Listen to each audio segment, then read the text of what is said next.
In this video, we will be taking a look at when Josh Allen completely dominated one of the best defenses in the NFL and proved himself as a top 5 quarterback in the league. Despite being an MVP candidate in 2024, Allen had to fight his way to his current status. Going into the 2018 draft, the opinion on Allen varied a lot. Some thought he could go number 1 overall, some thought he would be taken top 10, and others didn't even see him as a first-round pick. While no one questioned Allen's physical abilities and arm talent, scouts were concerned about the simple things he wasn't doing well while playing in college. He wound up being the 10th overall pick by the Bills after they traded up to get him, which made sense for the team. They had just traded Tyrod Taylor and were looking for their next franchise quarterback. But Allen wasn't the week 1 starter for Buffalo. They instead opted for Nathan Peterman. However, Allen's time on the bench wouldn't last for long, because after a 47-3 defeat in the first game of the season, the Bills benched Peterman in favor of a rookie Allen. But his first year didn't go the best. A 5-6 record, he suffered an injury, and had a negative touchdown to interception ratio. His sophomore season saw some improvement.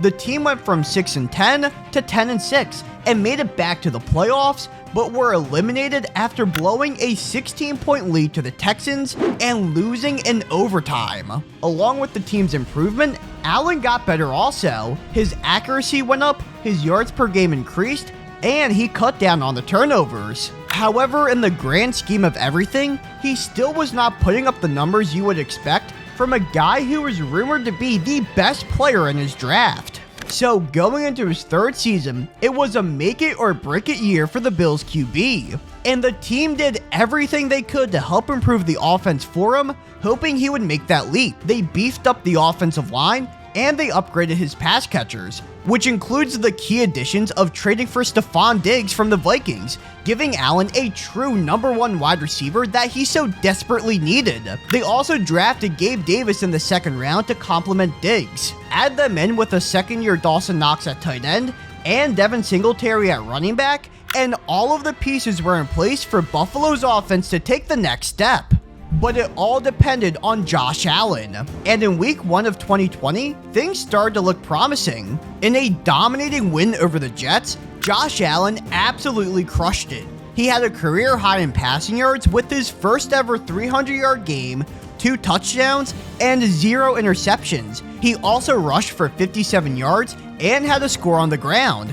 Not to mention, he did all of this while passing the ball 47 times, meaning the Bills were trusting him to be the focal point of the offense. But one good game can never solidify anyone as an elite QB.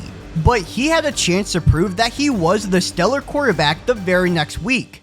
Going into Miami, facing a team that would finish with a top 6 defense, Allen had a chance to slice them up and show the entire NFL world that he was here to stay, and he did exactly that.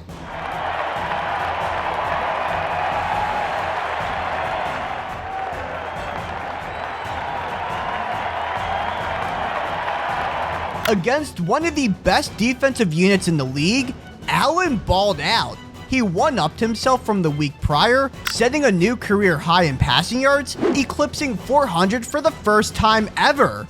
He also had 4 passing touchdowns for the first time in his career, a mark that is still tied for a career high to this day. And his 148 passer rating is the 2nd highest he has ever posted in a single game. The Bills won 31-28, and that game kickstarted an incredible 2020 campaign for Josh Allen in Buffalo. They would finish 13-3 with the 2nd highest scoring offense in the league and make it all the way to the AFC Championship game, where they unfortunately fell to the Kansas City Chiefs. He earned his first Pro Bowl, made 2nd team All-Pro, and would place 2nd in the MVP race.